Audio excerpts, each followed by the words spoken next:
Орон нутгийн оюун санааны чуулган үүрэг хариуцлага. Оюун санааны чуулгуудын үүрэг хариуцлагын талаар бахаалаа бичгтэй. Тэд ард түмний дунд нэгүүлсэнгүй бурхан эдгэмжлэгдсэн шадар байж өөрсдийгөө газар дэлхийд орших бүхний тусын тулд бурханаас томилогдсон асран тэтгэгч нар хэмээн тооцоос зохино. Тэд хоорондоо өвлөлдөж бурханы төлөө түүний шадар зарс нарын ашиг сонирхлыг өөрийн ашиг сонирхлын адил хүнд итгэн үзэж ухаалаг зохистой шийдвэрээ гаргах үүрэгтэй. Бурхан эзэн тэнгэр минь, ийхүү та нарт тушаал болгосон юм. Түүний бичиг тод томруудаа нэн төрүүлснийг хойштой ухаас сэрэмжлэгтэн. Бурханаас эмээгтэн та нар минь гэжээ. Тиймээс хот тосхон бүрийн оюун санааны чуулган тухайн газрынхаа бахаачуудын ашиг сонирхлыг хамгаалах үүрэгтэй юм. Оюун санааны чуулга бүрийн хамгийн чухал үүрэг бол бахаачуудад бурханы хэргийг түгээгтэн туслах явдал юм. Бахаалагын сургаал бол бүх ил хүндрэлтний адислан ивэхийн их хүсэр өгөөд энэ агуу шиг дэлхийн ертөнцийн өнцөг болон бүрд хүн ардад хүрэх сувгна манай оюун санааны чуулгууд болох ёстой юм. Та нар оюун санааны чуулгыг сонгосон бол танай чуулгад сургаал дэлгэрүүлэх ажлын хамгийн гол үүрэг болох ёстойг анхаарна.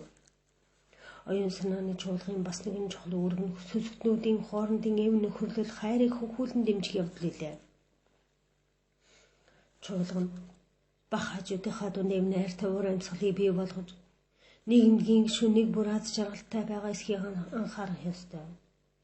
Нөхдийн дунд альва зуршилгаараас оюун санааны чуулгын зуршлыг арилгах талаар арга хэмжээ авах ёстой. Оюун санааны чуулга бүр тухайн орон нутгийнхаа бахаачуудын мэрэгэн халамжт эзэх нь болох ёстой гэлээ.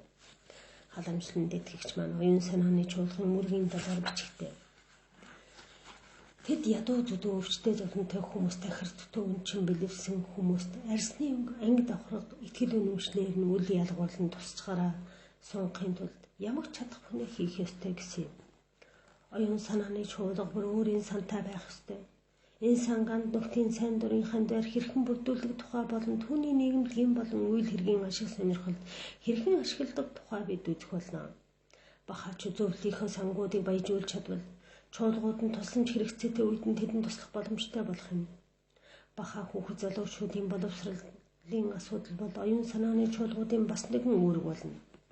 Халамжлалт итгэгчийн хэлснээр тэд залуучуудын материалын болон оюун санааны гэгэрэл хүүхэд багчуудын боловсролыг хөхүүлэн дэмжихийн төлөө шатах бүхнийг хийж боломжтой үед нь бахан боловсролын байгууллагуудыг байгуулж тэдний үйл ажиллагаа зохион байгуулан хянаж тэднийг хөгжүүлэн дэвшүүлэхэд хамгийн сайн арга замыг сонгох ёстой гэсэн юм. Түүгээр зохисгүй оюун санааны чуулгуудын бас нэгэн чухал үүрэг хариуцлага нь Шоги Фендигийн хэлснээр амт нөхдийн тогтмол цуглаан баяр ойн тэмдэглэлт өдрүүд болон нөхдийнхөө нийгмийн оюун ухааны болон оюун санааны ашиг сонирхолд үйлчлэхэд зориулагдсан тусгай цуглаануудыг зохион байгуулах явдал юм. Дээдүрсэн зүйлс бол орон нутгийн оюун санааны чуулга бүрийн зарим чухал үүргүүд юм. Эдгээр үүрэг хариуцлага биелүүлэхийн тулд шургуу ажиллаж бахаалагын дараах үсгийг байнга санаж явах хэрэгтэй. Үүнд тэд ард түмний дунд нэгүүлсэнгүй бурханы эдгэмжлэгдсэн шадар байж өөрсдийгөө газар дэлхийд орших бүхний тусын тулд бурханаас томилогдсон асран тэтгэгч нар хэмээн тооцоос зохино. Тэд хоорондоо зөвлөлдөж бурханы төлөө түүний шадар зарс нарын ашиг сонирхлыг өөрийн ашиг сонирхлын адил хүнд итгэн үзэж ухаалаг зохистой шийдвэрийг гаргах үүрэгтэй. Оюун санааны чуулганы түшинд сонгуулийн өдөр нийгэмдэг бүрийн гишүүдээс хамгийн их санал авсан 9 хүн оюун санааны чуулган гишүүд болдог. Сонгуулийн дараа нэн тэргүүн чуулган гишүүд маань цуглаж анхныхаа хурлыг явуулдаг. 9 гишүүдийн дотроос хамгийн их санал авсан нэгэн гишүүн анхны хурлыг даргалах хурлын төр даргуулдаг өгөөд түүний үүрэг нь аль болох түргэн хугацаанд чуулган анхны хурлыг зарлан хуралдуулах явдал юм. Тэд хурлаа мөрөглөөр эхэлж бурханы хэргийг урагшлуулж нийгэмлэгийн төлөө үйлчлэх үйлстэй бурханаас тусламж хүснэ. Үүний дараа тэд тухайн жилийн оюун санааны чуулган түшиндээ сонгодог. Оюун санааны чуулга бол хурлын дэд дарга нарийн бичгийн дарга болон сангийн даамалтай байна. Энэ бол зайлшгүй шаардлагатай бөгөөд чуулган ажлыг маш хөнгөвчилж өгдөг зарчим юм. Хурлын даргын үүрэг нь гэвэл хурлыг өдөрдөн явуулж чуулга альва асуудал ямар нэгэн тодорхой шийдвэрт хүрэхэд туслах явдал юм. Гишүүд зөвхөн хоорондоо ярьж маргахын төлөө цуглах юм бол чуулга басны ямар ч хэрэг байхгүй. Хурлын дарга аливаа асуудлаар нийт гишүүдийн санал бодлыг асууж тухайн асуудлаар саналаа хураахыг тэднээс хүсэж ер нь бүхий л асуудлаар чуулга ямар нэгэн шийдвэрт хүрэх явдлыг хариуцах юм аа. Зөвлөлдөө өнгөсөн бүлэгт бид энэ талаар илүү дэлгэрэнгүй зохиолно. Хурлын дэд дарга бол хурлын даргын үг жишээлбэл хурлын дарга өвчтөе улмаас хуралдаа ирж чадахгүй тохиолдол хурлыг удирдана. Нарийн бичгийн даргын үүрэг бол чуулгын бүхий л ажлын тэмдэглэлийг хөтлж юу хийх ёстой болон юу хийгдсэн тухай бүх тэмдэглэлийг нэм байлан хөтлөх явдал юм. Нарийн бичгийн дарга нь хувь хүмүүс бусад орон нутгийн оюун санааны чуулгууд юм уу? Үндэсний оюун санааны чуулгад илгээх бүх цагтлуудыг үчинэ. Чухамдаа нарийн бичгийн даргаар дамжуулан аливаа орон нутгийн чуулга нь бахан ертөнцтэй холбоотой байдаг. Сангийн даамал нь чуулгын цаг хариуцна. Тэрээр санд ханд өргөсний баримт гаргаж өгөх өгөө. Оюун санааны чуулгын хурал бүрийг зардлыг сангаас зарцуулна. Чуулгынхаа түшиндийг сонгохдоо гишүүд хувь хүн бүрийн зан чанар, авьяас чадвар зэргийг дотроо тунгаан эргэцүүлж гишүүдийн дундаас хэн тухайн үүргийн хамгийн сайн биелүүлж чадах вэ гэдэг талаар бодно. Чуулгын гишүүдийг урд нь сонгоход анхаарч байсан зүйлсийн мөн энэ удаад ч анхаарна гэсэн. Энэ сонгуулийн мөн нууц санал хураалтыг хэлбэрээр явуулах бөгөөд үүнд ямар ч хүний талаар сурчилгаа явуулахгүй. Мөн ямар ч хүний нийгэмд эзэлж байгаа байр суурийн төлөө сонгох учиргүй. Жишээлбэл чуулгын гишүүдийн дунд бүхний хүндэтгэлийг хүлээсэн ахмад хүн байх юм бол тэр хүн үнэхээр тухайн үргийг биелүүлэхэд хамгийн сайн тохирхол биш юм бол түүнийг хурлын даргаар сонгох албагүй. Мөн баян чинэлэг учраас нийгэмд өндөр байр суурь эзэлдэг хүний талаар ч ийм зарчмыг баримтлана. Нөгөө талаас оюун санааны чуулгын түшмэд бол нийгэмлэг дотроо ямар ч тусгай байр суурийг эзлэхгүй гэдгийг бид санаж явах хэрэгтэй.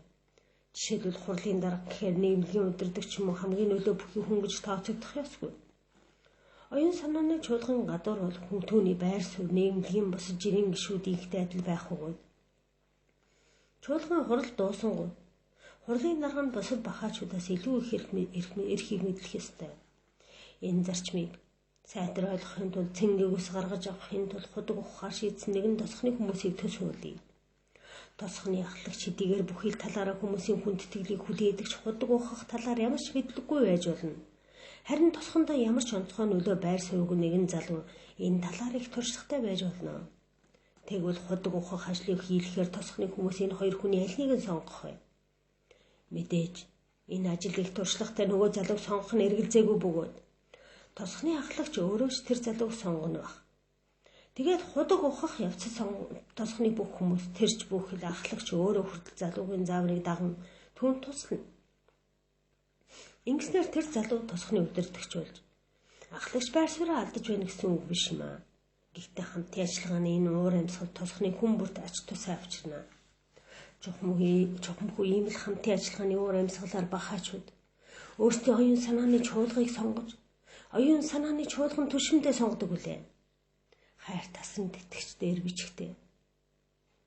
Хайр тасан тэтгэгч бээр бичгтээ оюун санааны чуулган хүлээсэн үүргээ туйлын даруй төлөв байдал хичээл зүтгэлтэйгээр илэн далангуй чин шударга ёс үүрэг хариуцлага ухамсарлан цагаан цайлган сэтгэл даруй төлөв занг барин нийт хүн төрлөختөн бурхны үйл хэрэг тэдний олон түмэн нөхдийн ашиг сонирхол сайн сайхны төлөө өөрсдийгөө бүрэн зориулж үйл ажиллагаа амьдралдаа зориулсан олон түмнийхээ итгэл халуун дэмжлэг гүн хүндэтгэлийг байлдан олсон байх төдийгүй бас тэдний хайр бишрлийг хүлээсэн байх ёстой гэсэн билээ.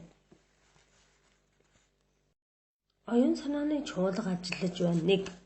Рампур тосхныхон орон нутгийн оюун санааны чуулгаа сонгож Бабулал хэмээх бахаа бусад 8 гишүүдээс илүү их санал авсан гэж бодъё. Одоо яах вэ? Бабулал зөвлөлийн анхныхаа хурлыг хийхээр бүх гишүүдийг нэгэн цаг нэг газар суулгахыг өрөв. Тэд 4 сарын 22-ны нар жаргаснаас хойш нэгэн цагийн дараа буюу Ересваны наадмын 2 дахь өдөр тосхны талбай цуглахаар шийджээ. Тэд цааш юу хийхээ бүгдээрээ харцгаая. Бабулал тавлсан цагаас өмнө хүн хүрлцэн ирж эрэхтэй хурал харанхуй дөл болтол үргэлжилж магадгүй гэж дэнлүү авчирчээ. Удсан ч хүү бусад гишүүд талбайн ажлаас бууж тавлсан газраа цуглав. Бүгдээрээ бие биетэйгээ мэндэлж бүтэн өдөр ажилласныхаа тоосноос салхаар тосгоны худаг руу яв. Яг нар жаргаснаас хойш нэг цагийн дараа бабуулаад шуулга ажиллаа эхлэнэ гэж зарлав. Хамгийн түрүүд 2-3 гишүүн мөргөл уншиж энэ нь тэдний хуралд оюун санааны сайхан уур амьсгалыг бий болгожээ. Одоо чуулганыхаа хурлын даргыг сонгоцгоё гэж бабуулаад хэлв. Тэрээр нэгэн цаас аван жижиг хэсэг болгон хүн болгон тарааж уг цаасан дээрээ чуулган хурлын даргаар ажиллахад хамгийн их тохирох хүнийг гишүүд дундаас сонгоно уу гэж хүсв. Рампурын бахаачууд шүтлэгт элсэн ороод нэг удаагүй шинхэн бахаачууд ажээ. Чуулган гишүүдийн 5 нь бичиж чадахгүй байлаа. Бабуулаад нэг гишүүнийг эдгээр 5 хүн дээр очиж хүн бүрийн сандыг хэлүүлэн бичиж авахыг хүсжээ. Тэгээд 9 ширхэг сандын хуудсыг хурааж хооронд нь холив. Дараа нь бабуулаад өөр 2 гишүүнийг өөртөө зүг сандлыг тоолохыг хүсв. Бабуулаад нэрсийг уншиж нөгөө 2 цаасан дээр хүн бүрийн авсан сандыг тэмдэглэж байв. Дараагаар нь сандлуудыг тоолж хэн хамгийн их санд авсныг тодорхойлов. Ингээд Лалчан 5 сандал авч бабуулаад 3, Камла 1 сандал авсан байлаа. Тиймээс Лалчанд чуулган хурлын дараагаар сонгогдов. Хэрвээ хинч дөрвөөс илүү сандал аваагүй байсан бол тэд сандал хураалтын дахин давтах хэрэг гарахгүй байх байсан билээ. Яагаад гэвэл ямар нэгэн хүн чуулганыг түшмээр сонгогдохын тулд зайлшгүй дор хаяж 5 сандал авах ёстой билээ. Хэрвээ хинч 5 сандал авахгүй бол хэн нэгэн 5 сандалтай болтол сандал хураалтыг дахин давтаа. Лалчандын хүн хурлын дараагаар сонгогдсон тул чуулган бусад түшмдийн сонгуулийг тэрээр удирдан явуулах боллоо. Бабуулаа өөрийн мөргөө сайн биелүүлсэнд нь талархал илэрхийлсний дараа Лалчанд гишүүдэд дахин цаас таран өгч хурлын дэд даргын төлөө саналаа өгөхийг хүсжээ. Хурлын даргаыг сонгоход явуулсан шиг сонгуулийн бус түшмдийг сонгоход бас дахин давтан явуулав. Сонгуулийн үр дүнд хатагтай шамтай дэви хурлын дэд дарга бабуулаад нарийн бичгийн дарга Хасан Али Рампурын орон нутгийн үндэсний чуулган сангийн даамлаар тус сонгогдов. Хурлын дарга нарийн бичгийн даргыг чуулганы анх хурал дээр юу болсны тухай тэмдэглэх хөтөлбөрийг хүсв. Яг энэ үед цаг маш орой болсон байсан учраас хурлыг төгсгөж дараагийн өдөр дахин цуглая гэж гишүүд санал болгов. Энэ сандыг бүгд зөвшөөрч дараагийн хурлыг маргааш нь яг хуучин цагтаа нөгөө газартаа явуулахаар тогтвоо. Хурал альва бахан цуглааны адил мөрөглөөр дуусаж чуулган гишүүд гэргэртэн харав. Бид тэдний 2 дахь хурал ямар байсан талаар дараагийн хурцуудаас үзэх болно. Зөвлөлдөө. Бахан цэцэг захиргаан зөвлөлдөх зарчмыг баримталдаг билээ. Бахаачууд 19 хоногийн баяр орон нутгийн оюун санааны чуулга болон үндэсний оюун санааны чуулга бахан хороодын хурал цуглаанаараа зөвлөдөөний аргыг хэрэгэлдэг. Бахан цуглаанд хоорондоо зөвлөдөхтэй өмнө нь шудраг болон хэн далангүй байхыг халамжлан тэтгэгч хэл загсан билээ. Бид альва бахан хурал цуглаан цуглахдаа бах хоолой бидэнтэй оюун санаагаараа хамт байгаа гэдгийг санал болгох ёстой. Ингэснээр оюун санааны сайхан уур амьсгал бий болж бидний зөвлөдөөнд тус болдог. Бид хурлаараа бах хоолой бидэнтэй байна гэдгийг мэдэрч чадах юм бол чуулга хороодын хуралд эсвэл 19 хоногийн баярт оролцож байхдаа ямаг түүний итгэл найдрыг хөсөрдүүлэхгүй байхыг хичээж бусадтай зөвлөхтэй хувийн ашиг сонирхлоо үл тусгаж альва шудрагчаар хамтхын төлөө чармааж хэлцэн ярилцахдаа чин сэтгэлээсээ хандаж зөвхөн үнэн мөнийг ярилцхийн төлөө зүтгэх болно. Яагаад гэвэл бах хоолой бидэнд хэлэхдээ аяа хайхран хүмүүс зүрх сэтгэлийн нууц илэрхгүй хэмээн бүү бод. Үгүй тэр нууц цөм нүүрэн дээр нь тод бичээстэй байхаагаар Бурхны мэлмид илхэн харагдах буюу гэсэн билээ. Бахан зөвлөдөөнд хүн бүр өөрийн бодлоо чөлөөтэй илэрхийлэх хэрэгтэй байдаг. Хүн бүр бусдад ханддаг хувийн харьцаагаа мартаж зөвхөн үйл хэргийн ашиг сонирхлын тухай бодвол сохино. Жишээлбэл эцэг хүү хоёр хоёулаа зөвлөлийн гишүүд болж зөвлөдөг үедээ юм уу саналаа өгөх үедээ хүн эцэгтэйгээ заавал санал нийлж эцгийнхээ хэлснийг зайлшгүй дагах албагүй.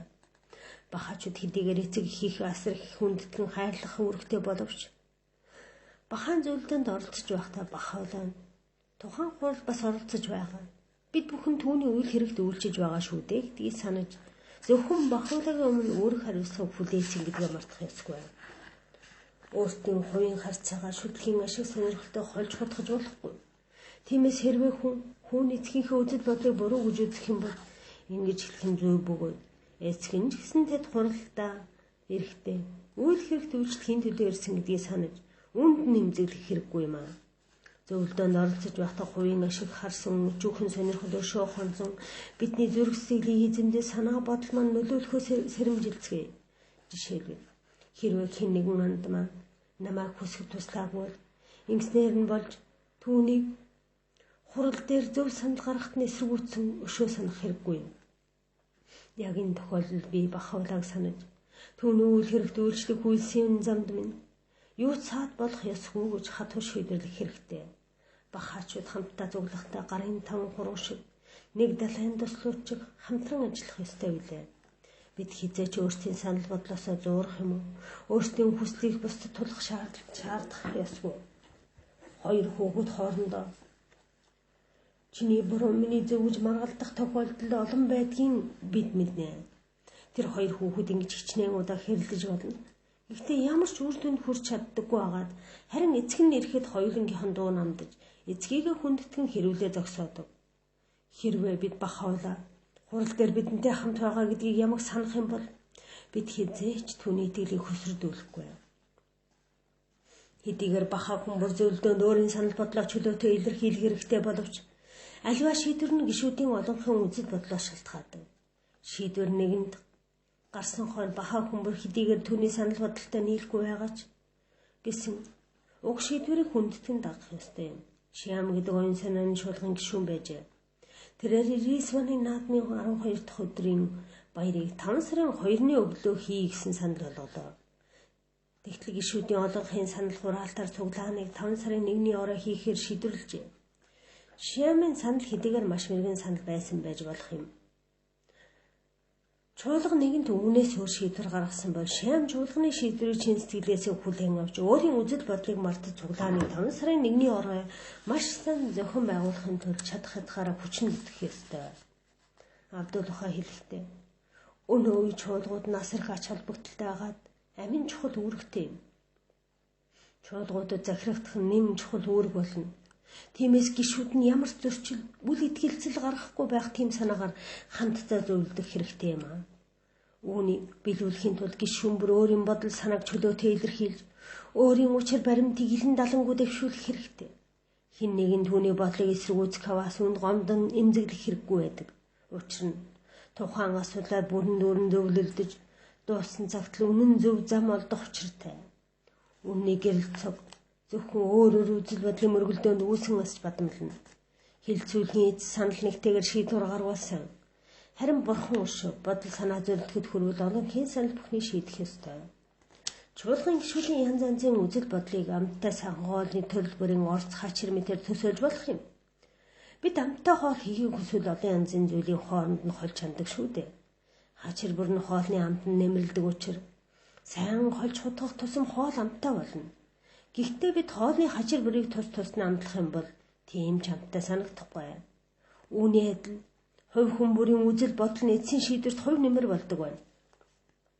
Гэвч шийдвэр нь өөрөө нэг хүний биш харин чуулганы шийдвэр өгөөд бүх гишүүдийн үзэл бодлоос үүсэн бий болсон үр дүн юм аа.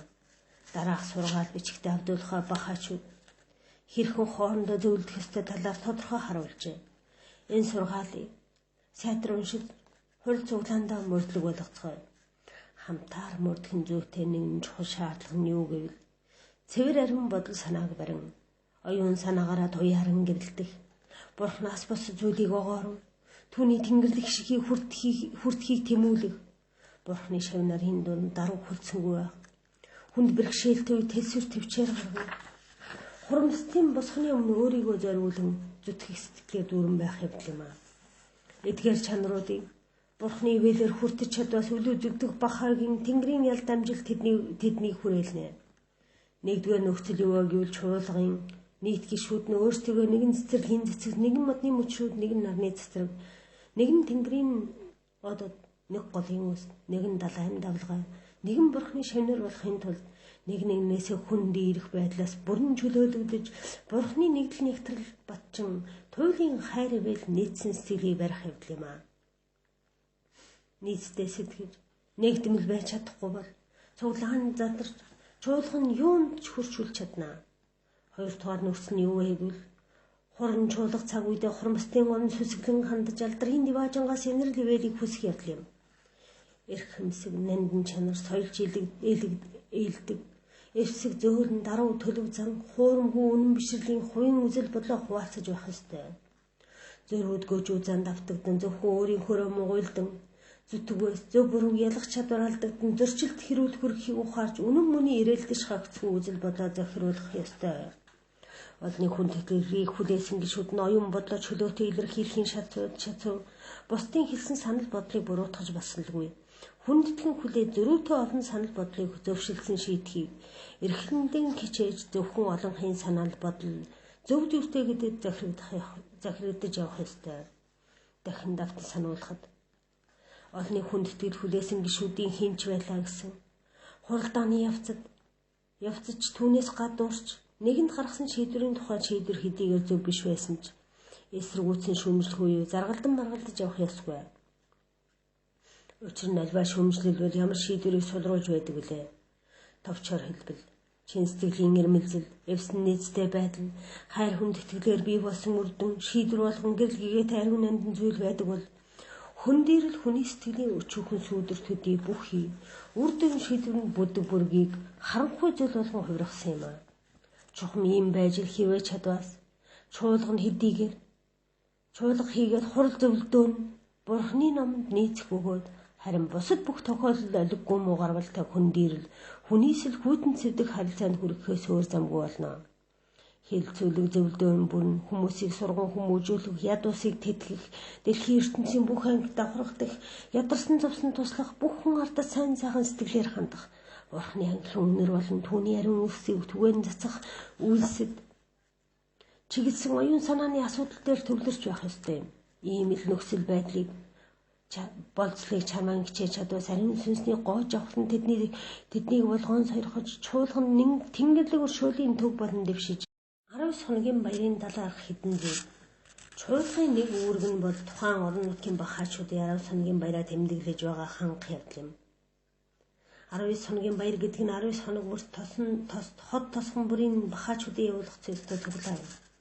Энэ баярыг явуулах тухай анх баав санал гаргаж бахаалаа хуульчсан тул энэ нь маш чухал цуглаан юм. 19 хоногийн баярын зорилго нь юу вэ? Абдулхаа хэлэхдээ 19 хоногийн баяраар хүмүүс хамтдаа цуглаж тэнгэрлэг нууцыг нээн илрүүлэхийн тулд эв нөхөрлөл хайр ивэлийг илэрхийлж болно. Үүний зорилго нь эв зохицол бөгөөд эв нөхөрлийн ачаар хүмүүсийг зүрх сэтгэл нэгдэж харилцан бие биедээ туслах тийм эвийн харцаа тогтно гэжээ. Бид 19 хоногийн баярын үеэр юу хийдэг вэ? 19 хоногийн баяр бол бахаан засаг захиргааны нэг хэсэг бөгөөд хайрт итгэгчийн тайлбарснаар 19 хоногийн баяр нь 3 хэсгээс бүрднэ. Эхний хэсэг нь мөрөглийн хэсэг бөгөөд энэ хэсгээр ханд дөхөд ариун судруудаас мөрөгл уншлага уншина. Хоёр дахь хэсэг нь засаг захиргааны хэсэг юм. Энэ үеэр оюун санааны чуулга нарийн бичгийн даргаараа дамжуулан тайлангаа танилцуулж бахаачуудын зөвлөдөөнийг өрнүүлж бахавлаг үйл хэргийг түгээн нэмжих асуудал дээр тэдний санал бодол амлалтыг хүсдэг. Зөвлөдөөний үеэр сүсгтнүүд өөрсдийн саналыг орон нутгийн оюун санааны чуулгад цаашлаад үндэсний оюун санааны чуулгад дэвшүүлэх боломжтой цаг үе юм. 19 хоногийн баярын 3 дахь хэсэг нь чөлөөт хэсэг байдаг. Энэ хэсгээр анд нөхдөө дуулуулан хоорондоо цэнгэн хөөрөлдөж бие биедээ түүх хэрж өгөх зэргээр цэнгдэг. Энэ үеэр мөн хичнээн хомсч хамаагүй идэ будаа тавьдаг. 19 хоногийн баярт хүмүүсийг хэн урих вэ? Хэрв тухайн газарт оюун санааны чуулга байдаг бол чуулганы нарийн бичгийн дарга бахаачуудыг хуаал заасан 19 хоногийн баярын өдөр товлсон цаг товлсон газар бахаачуудыг урих үүрэгтэй. Харин чуулгагүй газар бахаачууд бүлэг байгуулж өөрсдийнхөө дундаас нэг хүнийг нарийн бичгийн даргаар сонгон авч болох юм аа. Энэ нарийн бичгийн дарга нь 19 хоногийн баярын талаар бахаачуудад сануулдаг үүрэгтэй байна. 19 хоногийн баярыг хэн удирддаг вэ? 19 хоногийн баярыг мөн хурлын дарга удирдана. Тэр хүмүүсийг мөрөгл уншихыг хүсэн. 19 хоногийн баярын 2 дахь хэсгийн үеэр хүмүүсийг зөвлөдгийг урьдав. 19 хоногийн баярыг хэн зохион байгуулдаг вэ? Ихэвчлэн бахаа хувь сүсгтнүүд ээлжээр 19 хоногийн баярыг зохион байгуулдаг. Заримдаа орон нутгийн оюун санааны чуулга өөрийн сангаа ашиглан 19 хоногийн баярыг зохион байгуулна. Мөн хэдэн бахаачууд хамтраад баярыг зохион байгуулж болдог. чөлөө тэсгэр идэ будавал зохимжтой байдаг боловч энэ нь зайлшгүй шаардлагатай биш юм аа. Бахавлаа хэлэхдээ 11-ний баярын үеэр бид дан ганц усаарч хүмүүсийг дайлж болно гэж хэлсэн билээ. 11-ний баярын нэгэн чухал зүйл бол бахаачуудын оюун санааны хөгжил бөгөөд тэдний эв нэгдэл ба эв нөхөрлийг нэмэгдүүлэх, оюун санааны чуулгатай хамтран төвлөсний үндсэн дээр бурхны үйл хэргийг хөгжүүлэхэд дэмжих явдал юм аа. Бахаан цуглаан бүрийн мөр амьсгалын талаар хэлсэн Абдул-Хагийн үгсээс доош ш татъя.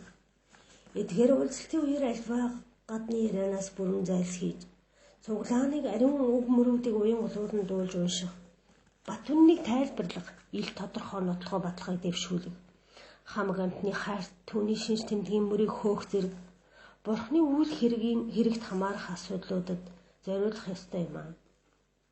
Хүмүүс цуглаанд орохын өмнө туйлын цэвэр нандин цэмцгэр байдлаар биеийн засаж, авхаоронд хандсныхаа даруй төлөв байдалтайгаар цуглаанд орох ёстой.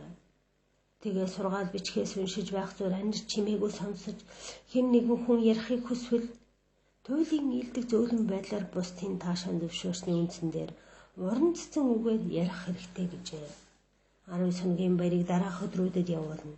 Үүнд 19-ний баярын нэр 3 сарын 21 Баха, монголоор Сүлжахлан, 4 сарын 9 Дажалал, монголоор Ярвалдар, 4 сарын 28 Дажамал, монголоор Үзэгслэн, 5 сарын 17 Асмат, монголоор Тансаг, 6 сарын 5 Нуур, монголоор Гэрэл, 6 сарын 24 Архмат, монголоор Энэрл, 7 сарын 13 Калимат, монголоор Үг, 8 сарын 1 Камал, монголоор Төгөлдөр, 8 сарын 20 Асма, монголоор Алдар, 9 сарын 8 Исаад, монголоор Агуу хүч, 9 сарын 27 Машиад, монголоор Хүсэл зэрэг, 10 сарын 16 Илэм, монголоор Эрдэм, 11 сарын 4 Кудрат, монголоор Хүч, 11-р сарын 23 Гөвл, монголоор Хөөрөлдөв, 12 сарын 12 Масаил, монголоор Асуудал, 12 сарын 31 Шараф, монголоор Нэрхүнд, 1 сарын 19 Султан, монголоор Ирхшээл, 2 сарын 7 Мөлийг, монголоор Нойрхол, 3 сарын 2 Ала, монголоор Эрхэндээ. Рампурын оюун санааны чуулган 19-ний баяр болсноос нэг өдрийн дараа хуралдаж, түрүүчийн хурлын тэмдэглэлийг уншиж батсны дараа 19-ний баярын үеэр нэмэлтээс гаргасан саналуудын дагуу зөвлөлдөв. Бүх саналыг анхааралтай авч үзэж хэлцсэний дунд нэгэн саналаас бусдыг нь батлана. Чуулган нийт бахаачуудыг 90 сүүлчийн өдөр зугаалгын үеэр янз янзын тосгон сургаалт түгээхээр явахын тулд яаж хуваагдахаа ярилцахаар шийдэв. 90 сүүлчийн өдөр болохын цуглааны зохион байгуулах, хөтөлбөрийг гаргах хооронд чуулган 3 гишүүнийг сонгов. Чуулган хурлыг дуусгахаас өмнө шийдвэрлэгдээгүй нэг асуудал үлдсэн байв. Учир нь чуулган 2 гишүүн тэдний хооронд гарсан нэгэн хувийн маргааны шийдвэрлэж өгөхийг чуулгаас гуйсан ажээ. Чуулга хоёр талын хэлэх үгийг сонсож, хайр бэлмэргэн ухаанаараа тэднийг асуудлыг шийдэж өгөв. Чуулганы наримчгийн дараах өдөр нь өөрийн тэмдэглэлээ уншиж танилцаад үндэсний оюун санааны чуулгад дараах цагтыг илгээжээ. Шин Дели. Үндэсний оюун санааны чуулганы наримчгийн дарга. Хайрт бахаанд нараа. Бурхны ивэлэр бид Рампурын онон нутгийн оюун санааны чуулга сонгосны мэдэгдэд баяртай байна. Сонгуулийн дараа бүглэх ёстойс анкетыг бид илгээж түндэ чуулган гишүүд болон түшмдийн нэр үг хаягийг бичсэн болно. Ажлаа эхлэхдээ бид Гандинагарын баха багш Сүнилийг Бямгарыг бүрт манад тусгандэрч 7 хоног тутмын сургаал судлах хичээл явуулж байхыг хүссэн юм. Мөн Нямгарыг бүрт хэд хэдэн бахаачууд маань явуулын хэсгэр хөрс зэргэлдээ орших тосгодын нээгдээгүй газруудад сургаал түгээж байхаар шийдлээ. Бид чуулгадаа тусгай сан бүрэлдэж байгаа бөгөөд манай анд нөхдөөд одоогоор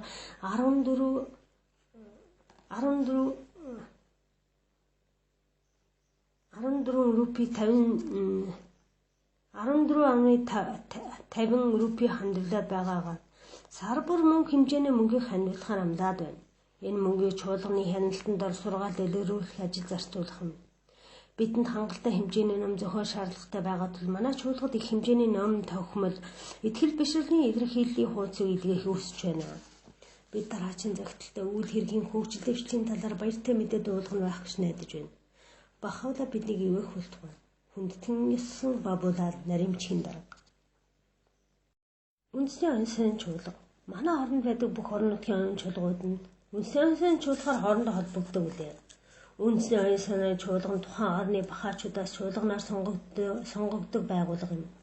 Эрдэнэ дурдсан бахаан сонгуулийн зарчмын дөрвийг мөн үндэсний оюун санааны чуулгын сонгуул бас анхаарна. Сонгуул нь бахаачууд бидний хувьд ариун үүрэг бөгөөд оюун санааны ач холбогдолтой юм. Бахаан сонгуул тодорхой хүний нэрийг дэвшүүлсэн сурчлах зэрэг аргыг ашигладаг. Үндэсний оюун санааны чуулган зорилго нь бол орон даяар явуулж байгаа бахаачуудын үйл ажиллагааг нэгтгэж тэднийг энэ ажилд нь хөвгүүлэн дэмжих явдал юм. Бахаан нийгэмлэгүүд нь өөрсдийн орон нутгийн оюун санааны чуулгуудаар дамжуулан үндэсний оюун санааны чуулган ажлыг дэмждэг. Үндэсний оюун санааны чуулган тус орны бахаачуудтай загтал илгээлгчгээр дамжуулан холбоотой байдаг. Чуулган бахаачуудыг дэлхийн бусад бахаачуудад нь шүтлгийн хөгжил дэвшлийн талаарх мэдээллээр хангадаг. Үндэсний оюун санааны чуулган мөн тэдний дэмжлэгийг хүсэж санал зөвлөгөөгөө өгөхийг урьдаг. Үндэсний оюун санааны чуулгын тойрох хэлгээмжүүдийг 10 сангийн баярууд дээр тухайн орон нутгийн оюун санааны чуулган нарийн бичгийн дарга уншиж дуулгадаг.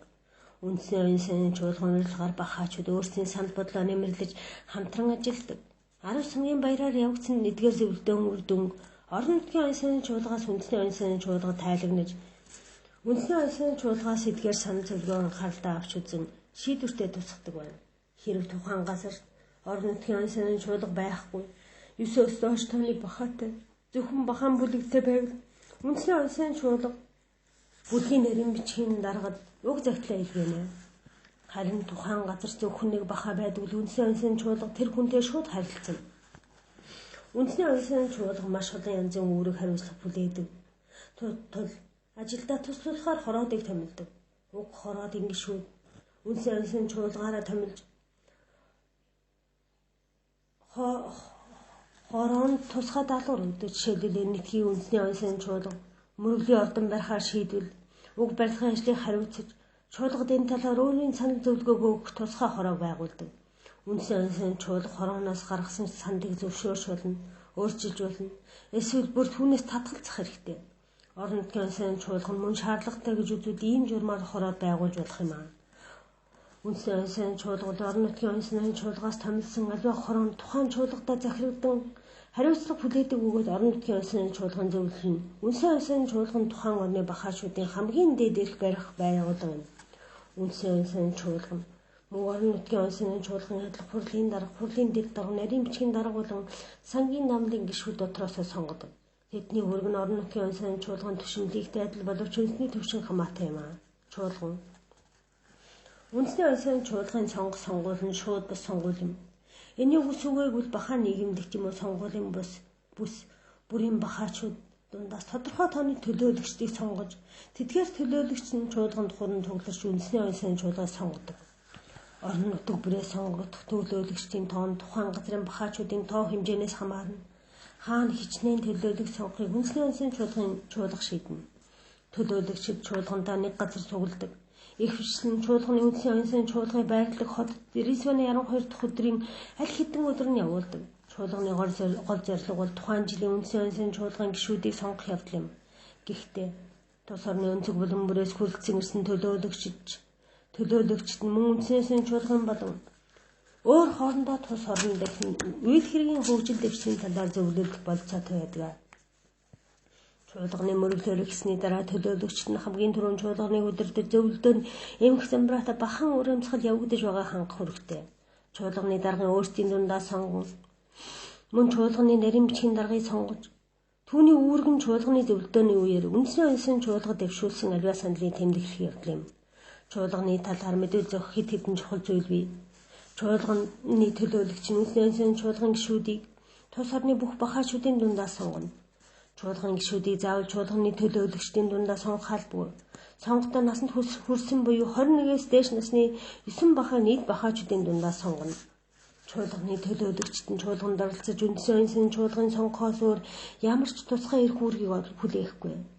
Чуулган дуусангууд төлөөлөгчдийн ажил дуусах боловч үндэсний оюун санааны чуулга нэмэлт сонгуул хийх шаардлага гарвал төлөөлөгчид дахин саналаа өгдөг.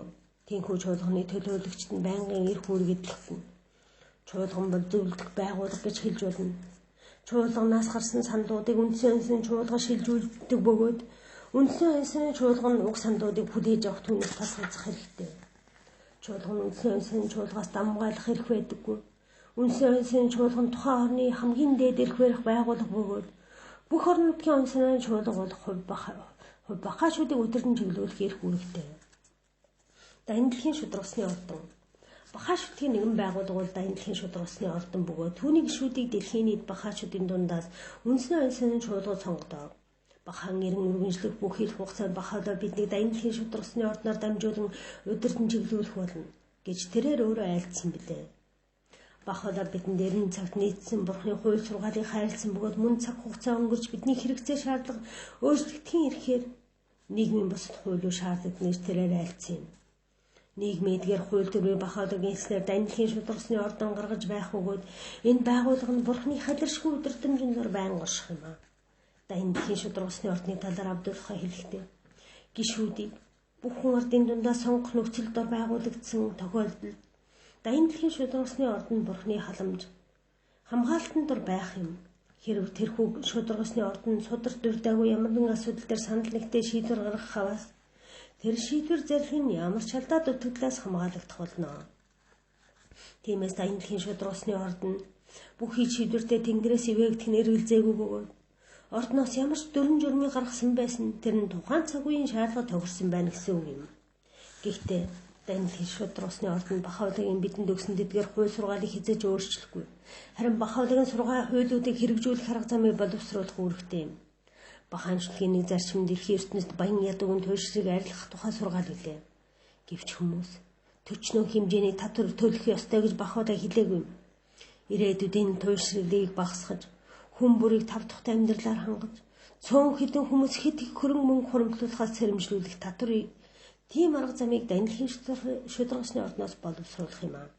Бас нэг өөр жишээ бол Бахаадаа бидэнд Дайны дэлхийн хэлтэй байхыг айлдсан бөгөөд чухам ямар хэлийг сонгохыг хэлээгүй лээ.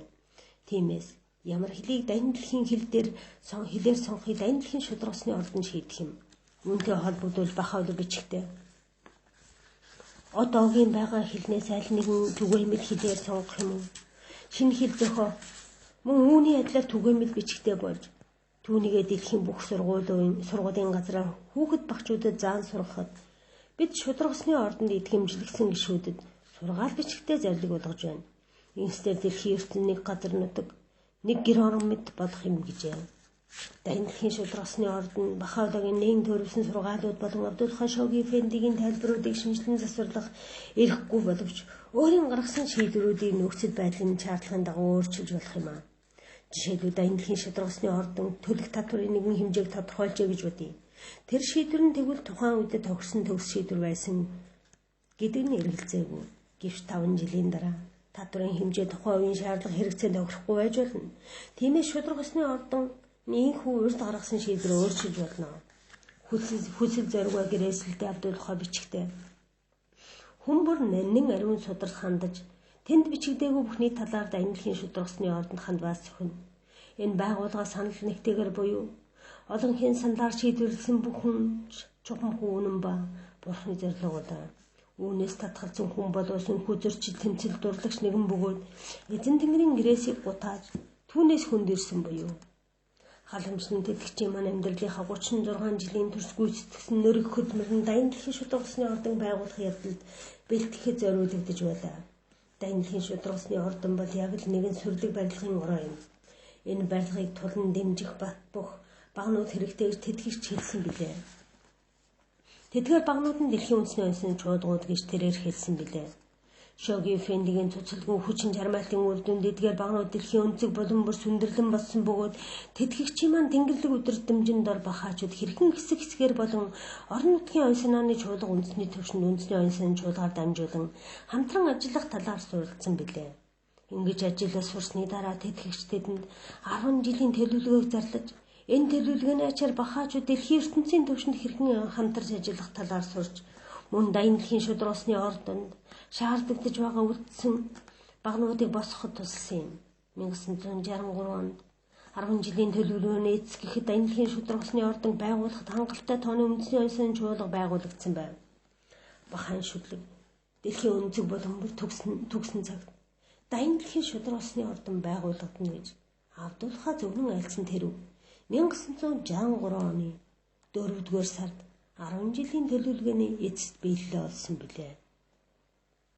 Бахан засаг захиргааны талаарх зарим чухал зүйлс. Чуулган шийдвэр захирагдах бахан оюун санааны чуулган Бурхны сургаалаар тулгуурладаг учраас ариун байгуулга гэж бахаачуд үзэх ёстой. Тиймээс бид чуулганы альва шийдвэрийг даган мөрдөх ёстой. Тэрч байтугай Авдуулахаа хэлэхдээ хэрэв өөрөө байсан бол зарим шийдвэр нь буруу байсан ч хамаагүй чуулгын бүх шийдвэрийг дагах байсан гэсэн билээ. Чуулгадаа захирагдсанаар бид Бурхан захирагдана гэсэн үг гэдгийг Авдуулахагийн энэ үг харуулж байгаа юм. 2. Орон нутгийн оюун санааны чуулгаас гаргасан тодорхой нэгэн шийдвэрийг буруу гэж үзвэл бид яах ёстой вэ? 1-р.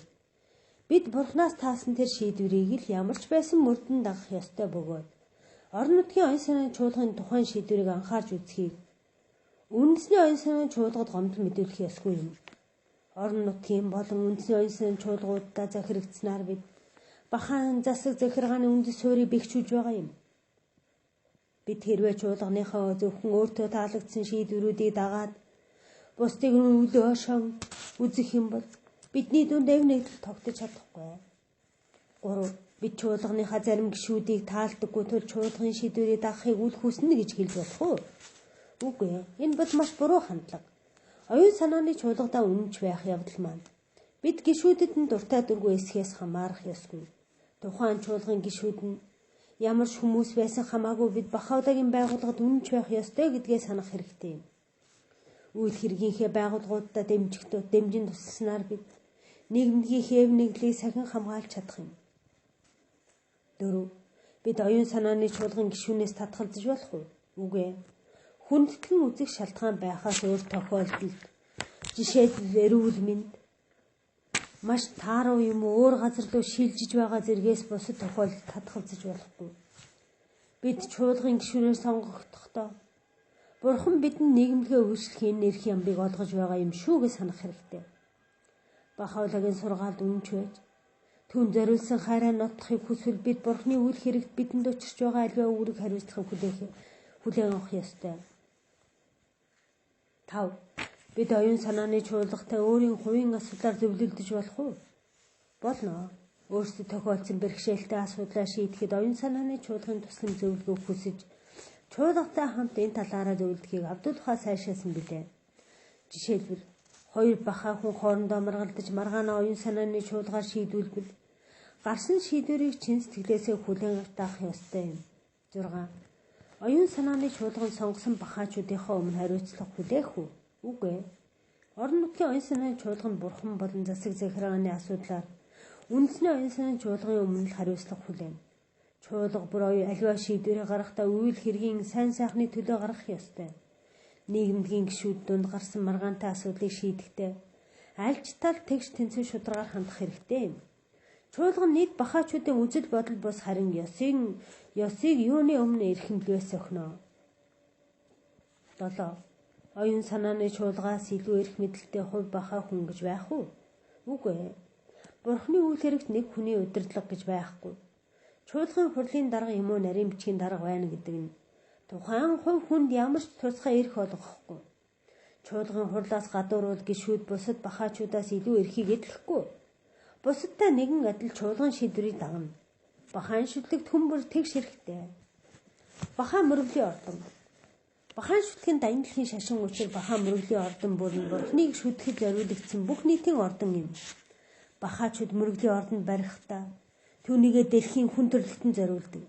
Ямар ч шашин анги давхарг итгэл үнэмшилтэй хүн бахан мөрөглийн ордон чөлөөтэй орж болно.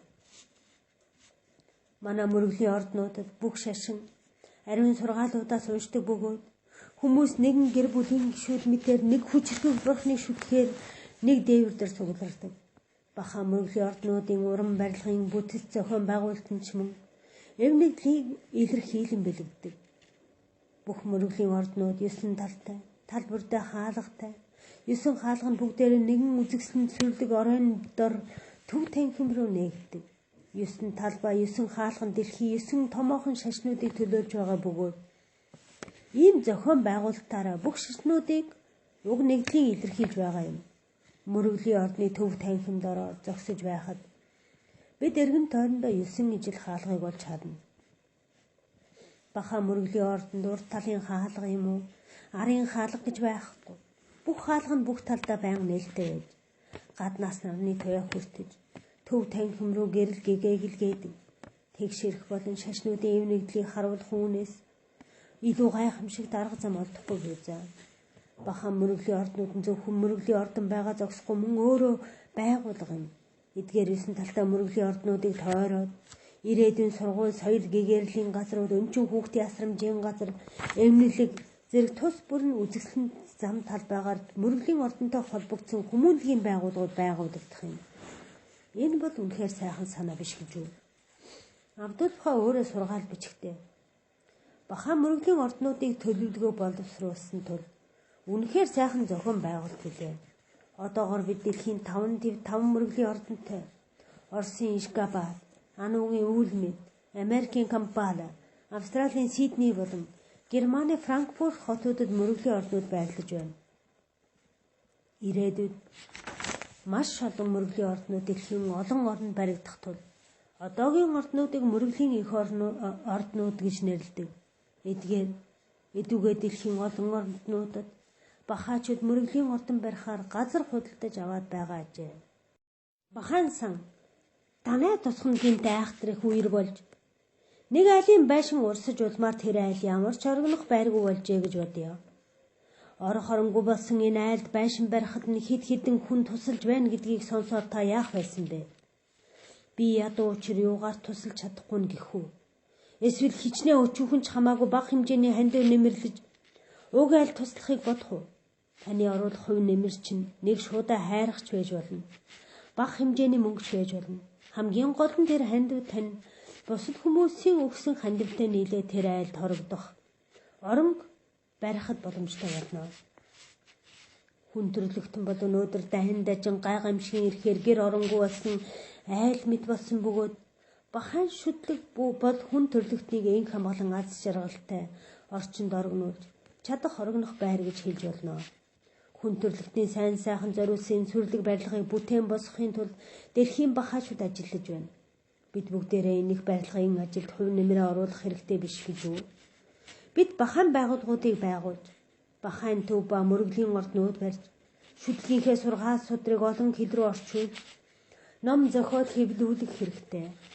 Энэ бүх ажлыг гүйцэтгэхэд бидэнд оюун санааны тусламжаас гадна материалын тусламж шаардлагадана. Тийм учраас орон нутгийн болон үндэсний оюун санааны чуулгууд тусгай сантай байдаг бөгөөд энэ санд бахаачууд хандив өргөдөг. Хандивыг зөвхөн сайн дурын үндсэн дээр өгдөг бөгөөд хэрвээ хүсэхгүй санд хандив өгөх албагүй. Гэхдээ санд хандив өргөх нь оюун санааны үүрэг бөгөөд сүсэг бишрэлийн маань шалгуур юм. Бурхны үйл хэрэгт хүн төрлөختөнд ямар их чухал ач холбогдолтойг ойлгосон бахан байгууллагуудыг дэмжих боломж олцоод алдахгүй. Бахан санд хандив өргөж байгаа бидний сэтгэл өгч байгаа хэмжээнээс савгүй илүү чухал билээ. Бахаачууд Америкийн мөрөглийн ордныг барихаар зэхэж байсан үед Абдулхаа дэлхийн сүсгтнүүдийг энэ үлс хандив өргөхийг уриалсан юм. Нэгэн англи эмэгтэй хэдийгээр маш ядуу байсан ч мөрөглийн ордон барих үйлс өчүүхэн ч гэсэн хандив оруулахыг ихэд хүсэж байлаа. Түүнд байсан цорын ганц баялаг нь алтан шаргал урт сайхан үсэн байв.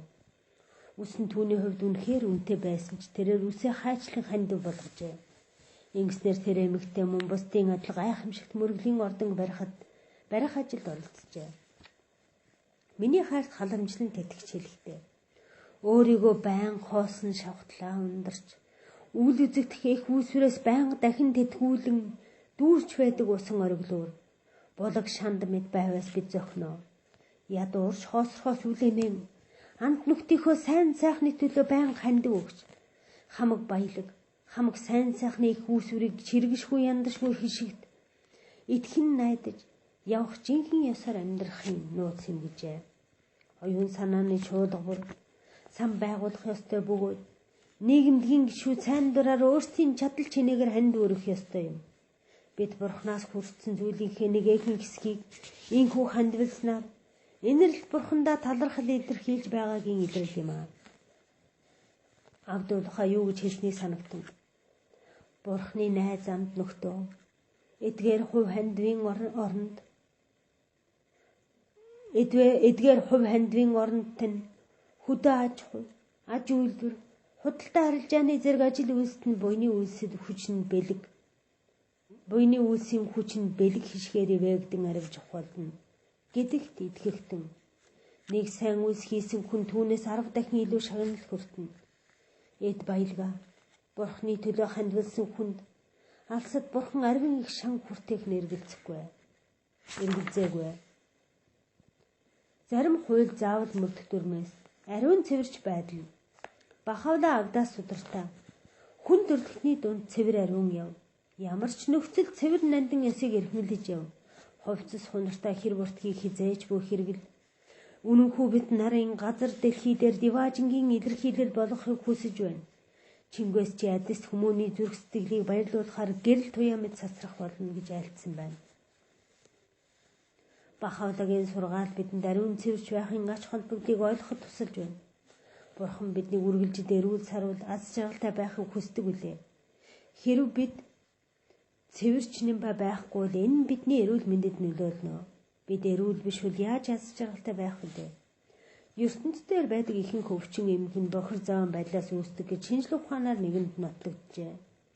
Олон өвчин бохир гараар дамжин үүсдэг тул бид хоол идэхдээ бохир гараар идэх юм бол өөрсдийгөө өвчин тус хаюулд оруулж байна гэсэн үг. Мөн бохир гараараа нүдээ ухах юм бол нүд маанавхан. Дэлхийн олон хөдөө тосгодод өнөө хүртэл хүмүүс бохир усаар хувцхнаар аяг тавгаа угааж байна. Заримдаа тэдний ундны ус нь хүртэл цэвэр цэнгэг биш байдаг тул маш олон янзын өвчин үүсгэж хүмүүс улмаар зовж шаналж байна. Бахавлагын айлцнаар өөр юм би хувцас хунар гэр орн ариун цэвэр байлах нь маш чухал. Авдуулахаа хэлэхдээ гадна талын ариун цэвэрч байдал нь хэдийгээр бийд бодит зүйл боловч хүний оюун санааны чанарт асар их нөлөөлдөг. Цэвэр ариун хэр бортдоггүй байна гэдэг нь хүний оюун санаанд нөлөө үзүүлнэ гэжээ. Мөргөл хэрв хүн найзаа хайрладаг бол хайраа илэрхийлэн хэлэх нь зүй ёсны хэрэг бус гэж үү?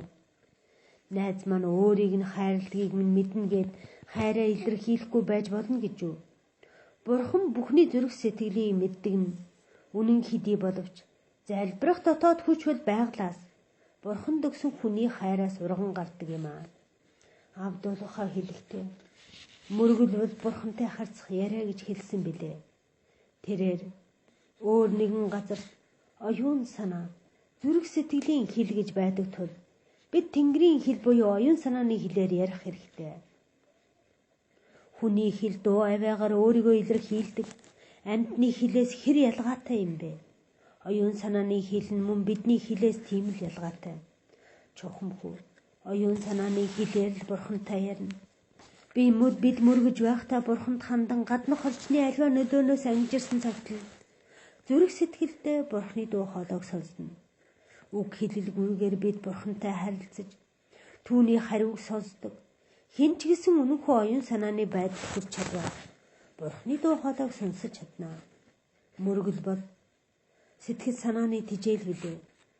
Бид мөргөхгүй бол оюун санаагаар өлсөж, оюун санаагаар эрүүл сарвал байж чадахгүй. Тийм ч учраас мөргөл үлдэх нь манай шашин заавал биелүүлэх ёстой зүйл юм.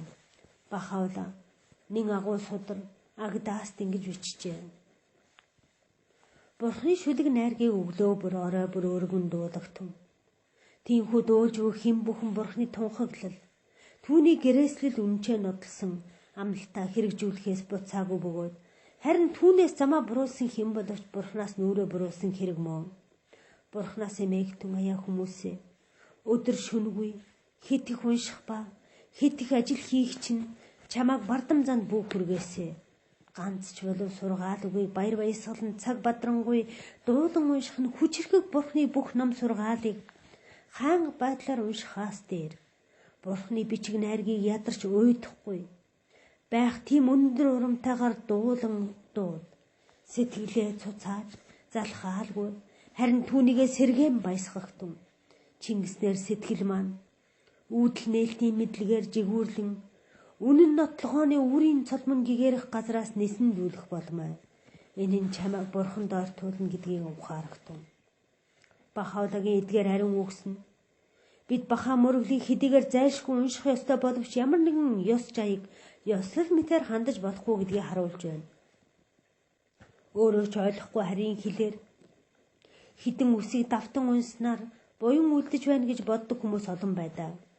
Зарим хүмүүс бас бодохдоо ариун сургаалын нэг судрыг бүхэлдэн цээжээр нэг өдрийн дотор унших юм бол Бурхан үнийг тааж шанх хүртэнэ гэж итгэдэг. Мянган хүн санскрит, латин, араб хэлээр нэг ч үгийг нь ойлгохгүй мөртөө ариун судруудыг олон цагийн турш давтан уншдаг. Ариун үгсийг зөвхөн олон удаа давтсан төдийгөр тэд авралыг олно гэж боддог. Үүгээр тэд өвөг дээдсийнхээ үйлдэж байсан хуулбарлал нь дуурайж байгаа юм. Бахан шүтлэг зөвхөн амаар хоосон шүтгийг хоригддаг. Бахавлаа хэлэхдээ ганц чулуу сургаал үгийг баяр баясгалан цог бадрангуй дуулан унших нь хүчирхэг Бурхны бүх ном сургаалыг хайн байдлаар уншихаас дээр гэсэн бөгөөд сэтгэлээ цуцааж залхаалгүй харин түүнийгээ сэргэн баясгатун Чингиснээр сэтгэлтэн үүдэл нээлтийн мэдлэгээр жигүүрлэн үнэн нотлогооны үрийн цолмон гэгэрэх газраар нисэн дүүлэх болмай гэж бидэнд айлдаж байна. Бахавлаа Абдулхагийн нээн дөрвсөн 100 сайхан мөргөл байдаг ба. Бахаачууд тэдгээр мөргөлүүдийг дуртай үедээ уншдаг. Бахаан цуглаанууд нь хвчлэн мөргөлөөр эхэлж мөргөлөөр дуустдаг. Нэг нь ариун сургаалаас унших юм уу юнгууд нь дуулж байхад бусад амьдр чимээгүй чагнан бяслагдаг. Мөргөлийн үс нь асар их онгод хайрдаг бөгөөд бахаа мөргөлийг уншиж байхад хүний сэтгэл баясаж оюун санааны жаргалын оргил хүрдэг. Эдгээр мөргөлүүдийг заавал унших албагүй бөгөөд хүн дуртай үедээ уншиж болно. Гэхдээ бахаачууд бас бахавлагын зохиосон заавал унших 3 мөргөл бий. Бид энэ 3 мөргөлийн аль нэгнийг нь сонгон өдөр болгон унших ёстой. Нэг мөргөлийг нь 24 цагт нэг удаа уншдаг. Энэ мөргөлийг заавал унших урт мөргөл гэнэ. Бас нэг мөргөлийг өдөрт 3 удаа уншдаг бөгөөд энэ мөргөл нь заавал унших дунд хэмжээний мөргөл гэнэ. Эцэст нь хамгийн богино уншихыг заавал унших богино мөргөл гэх бөгөөд энэ мөргөлийг өдөр тутам үд дунд уншдаг байна. Энэ 3 мөргөлийг та нар бахаа мөргөлийн номноос олж болох ба. Заавал унших богино мөргөлийг тус номны бидний амьдралын зорилго гэсэн хэсгээс олж уншиж болно. Хэрвээ та нар энэ мөргөлийг үд дунд уншихыг хүсвэл цээжилсэн дээр. Гэхдээ бид ямар ч мөргөл уншсан хамгийн гол нь ямар сэтгэлээр уншиж байгаагаас анхаарах хэрэгтэй. Абдулхай энэ талаар ингэж хэлжээ. Хамгийн эрхэм ёсоор мөргөл үлдэхтэй хүмүүс